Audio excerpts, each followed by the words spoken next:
My name is Avery Collins. I'm 29, and at my housewarming party, my sister Jenna marched in, dragging 2 suitcases across the floor like she was arriving for an extended vacation instead of a celebration.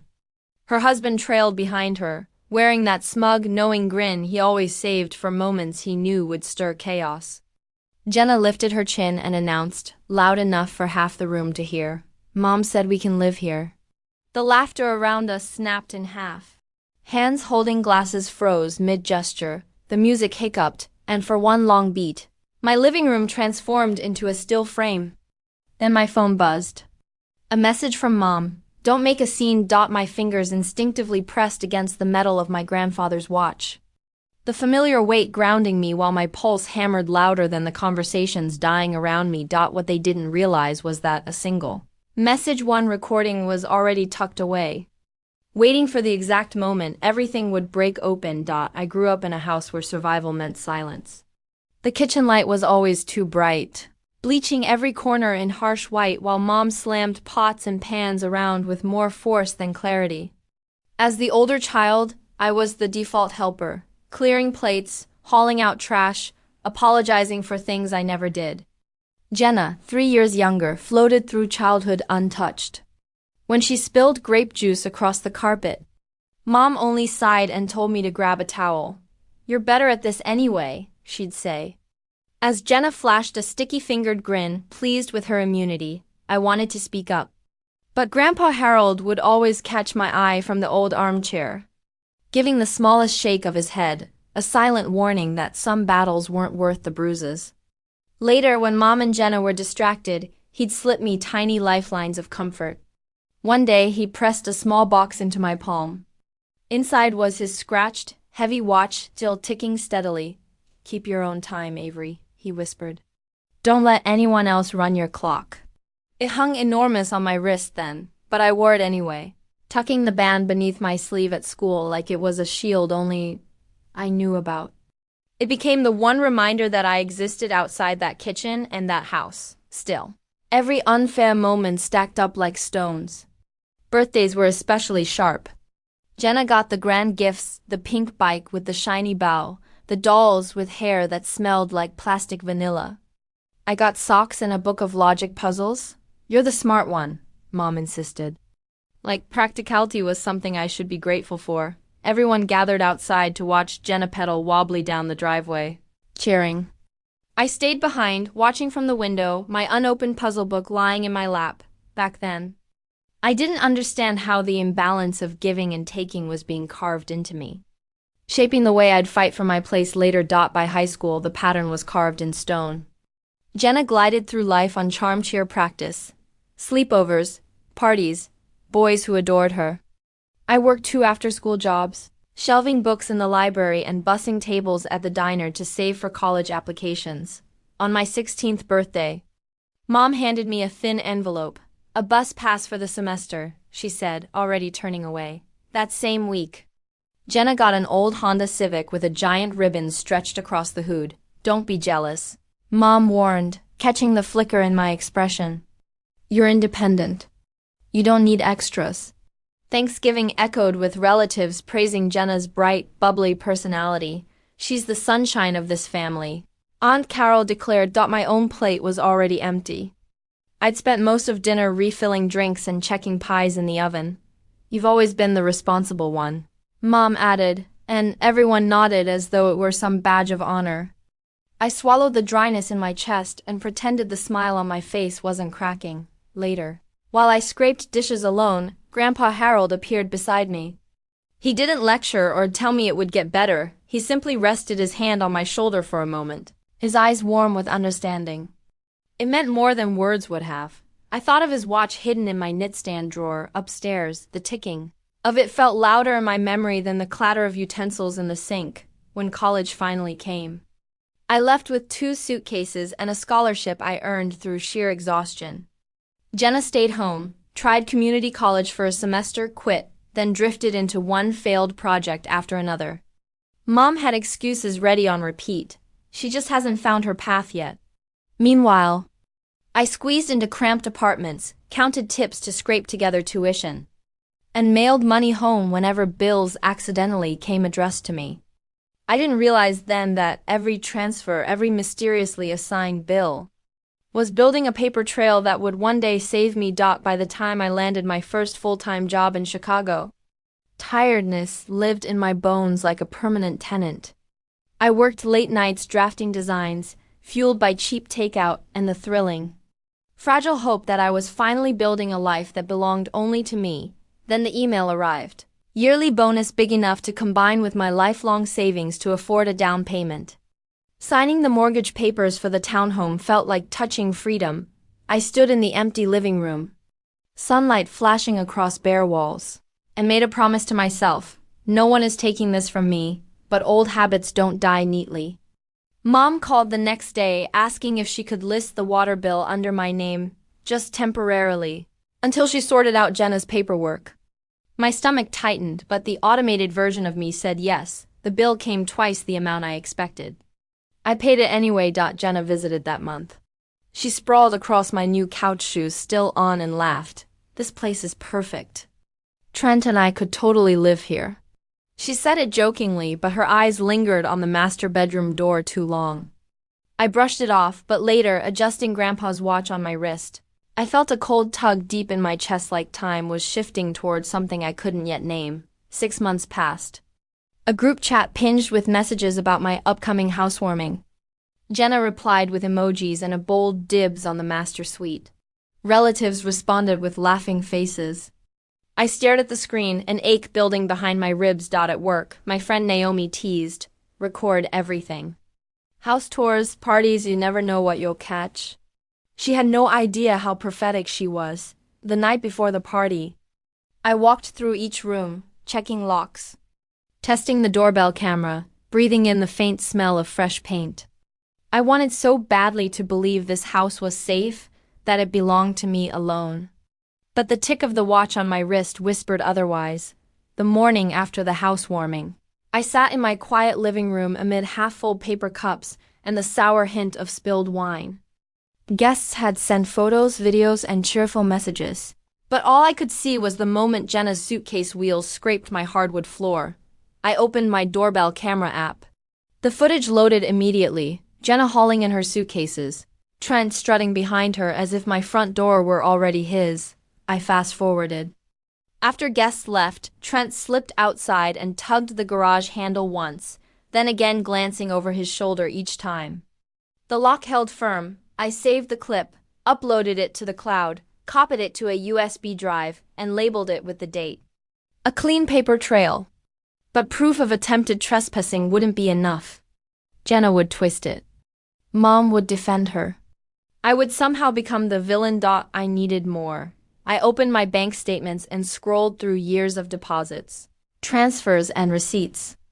There it was, the direct deposits from my firm, the bonus that carried me over the line. The exact wire transfer sent to the title company.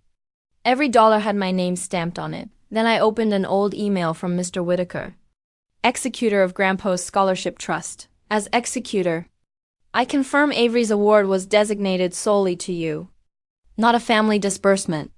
I highlighted it, printed it, and slid the page into a new envelope. Mom always claimed the house was family money. Now I had the truth on paper. That afternoon, Naomi called. "You looked like you were about to explode last night." "You okay?" "I'm fine," I lied. Then added, "Do you still have the clip from Jenna's live stream?" "Oh yeah," Naomi said. "She made everyone watch her tour of your master bedroom." I saved it because she called Trent landlord of the future. "Send it," I said. When I watched it, Jenna flinging herself across my bed, laughing while guests filmed, it made my skin crawl.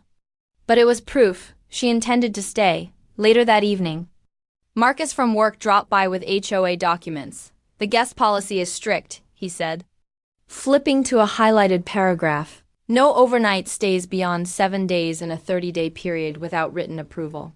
He looked up. "If they try anything, they're already in violation." I could practically see Mrs. Patel, the HOA president, pressing her lips together when she saw Jenna's suitcases. She'd ask casually if they were temporary visitors. It nodded then. but her raised eyebrow told me she didn't believe it. Now I had her as an eyewitness too. By evening, the evidence piled neatly on my coffee table. The garage footage, the bank statements, the scholarship letter, Jenna's live stream, the HOO rules, and Mrs. Patel's name written down as a witness. I laid them out in a circle like pieces of a puzzle. My watch ticked steady against the wood, anchoring me. I thought about confronting Jenna directly, calling her out in front of Mum, demanding she take her suitcase and go. But I knew how that would play out. Tears, accusations, Mom's voice cutting through Avery. Stop being dramatic. She's your sister. So I sat back, closed my eyes, and let the evidence breathe. Every clip, every page, every line carried weight. No way to turn the tide in my favor. The question wasn't whether I had proof. It was when and how I would use it. That night, as I packed the USB into a small velvet pouch, I whispered to myself, if and only have enough to make it public. I didn't rush. Anger would have been too easy, and it would have handed them control. Instead, I sat at my desk, the watch on my wrist ticking steady, and built my plan piece by piece. First, the legal shield. I called Whitaker, my grandfather's old attorney, and explained what I'd gathered. He didn't even sound surprised. As long as the footage is from your own property and the documents are yours, you're clear to present them, he said. I printed duplicates, stamped them with the date, and tucked them into sealed envelopes. Every piece of proof now had a paper trail. Next, logistics. I reserved the HOA community room under the title, Guest Policy Clarification, Neutral, Undeniable. Naomi offered to run the iPad with the footage, plus a backup Bluetooth speaker in case anyone tried to cut the sound. Marcus prepared Ashrod's speech. Quoting the bylaws word for word, Mrs. Patel agreed to chair the meeting official impartial exactly what I needed. Then I planned the bait. Jenna couldn't resist an audience, especially if she thought she was winning. I told her casually, there'll be a toast of boot room assignments at the HOA gathering. She lit up, convinced I was caving. That alone told me she'd show up Trent Anto. And Mom, she'd never miss a Chanchetto play peacemaker. I rehearsed in my living room, walking through each move, place the iPad, wait for the denial, drop the clip, present the documents. Then calmly let Whitaker and Mrs. Patel confirm what the law already said. Even ran a second scenario. If Jenna stormed out mid-meeting, Naomi would be waiting at the exit with printed stills to hand the crowd. As I stacked the envelopes in my bag, I touched the watch again. Its scratched surface felt steady under my thumb. I wouldn't raise my voice. I wouldn't need to. The HOA room smelled faintly of coffee and old carpet, its fluorescent lights buzzing overhead. Folding chairs lined up in rows filled with neighbors who thought they were attending a dull policy talk. Jenna swept in late, dragging Trent behind her, her heels clicking like she owned the place. She spotted the crowd and beamed, whispering something to Mom that made them both laugh. I sat at the front, my bag at my feet, the watch heavy on my wrist. When Mrs. Patel tapped the mic, the room hushed. Tonight, she began. We're here to clarify residency rules. Jenna raised her hand before the agenda even started. We're family, she announced. Avery's house is our home too. Right, Mom? Mom nodded, smiling tightly. It's just siblings sharing. No harm in that, murmurs as rippled through the crowd. I stood slowly pulling the iPad from me bag, setting it gently on the table. Let's check the facts, I said. My voice was steady, almost too calm. Jenna smirked like I was bluffing. The screen lit up with doorbell footage. Her suitcase wheels scraped across my floor, Trent smirking at the camera. A few gasps slipped from the chairs. Next clip, Trent tugging the garage handle, glancing around like a thief. That's taken out of context, Jenna stammered. Here's more, I replied. Naomi tapped at the screen. The live stream played Jenna throwing herself onto my bed, laughing. This is perfect. Mom said we can live with her. The timestamp blinked in Theckener. The room went silent. Mom's face drained of color. Trent leaned forward. This doesn't prove anything about money. This place was paid with family funds. I lifted the envelope and slid out a notarized letter. Actually, here's the wire from my bonus. And Harris Whittaker, who oversaw Grandpa's trust, thought it was a personal scholarship, not family money. Whitaker cleared his throat from the back row. Correct. Legally. Aver's house is solely theirs. The weight shifted instantly. Murmur stern sharp. Neighbors leaning Andy Ebro's raised. Jenna's smile faltered. Mrs. Patel adjusted her glasses and read directly from the bylaws Marcus had lighted. Overnight stays beyond 7 days without written approval, a revelation subject to fines. She looked directly at Jenna and Trent. You're real ready in breach. Jenna opened her mouth, but no sound came. The crowd silence was louder than any argument. I slid the watch strap tighter and said the only words I needed. You will leave tonight. Any return requires a lease and approval. Otherwise, you'll face legal removal. The line was drawn. The room believed me. They left in silence that night.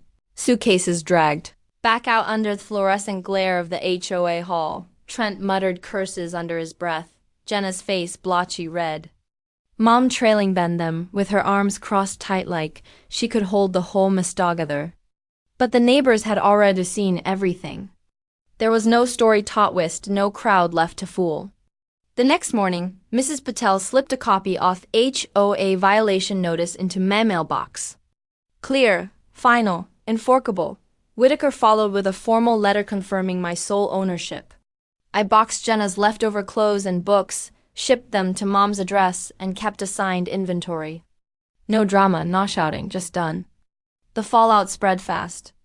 Relatives stopped commenting in family group chat. Aunt Carol went quiet. At work, Marcus clapped Miss Holder and said, clean, precise. You did it. For me, the real change was inside.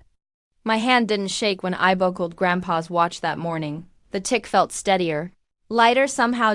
I sent one last message to Mom. Any contact about me or my home must be in writing through email only. Then I closed the door and locked it. 3 months later, the house finally felt like mine. Morning light streamed through Theblins as I brewed coffee, the scent filling rooms that no longer echoed with tension. Naomi stopped by with her camera, filming a cheerful mini home tour for fun.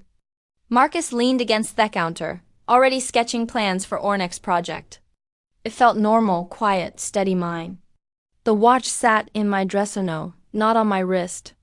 I didn't need Ivory Day anymore, but I still wound eating Sundays, letting the tick remind me of where I came from. A text from Mom blinked on my phone. Can we talk properly? I exhaled calm. This time, the decision would be mine. Family should never be a weapon, and boundaries aren't betrayal, they're survival. I learned that protecting my space meant protecting my peace, even if it cost me blood ties. What about you? Have you ever had to draw that line with family? Share your story below. And if this hit them, subscribe so you don't miss the next one.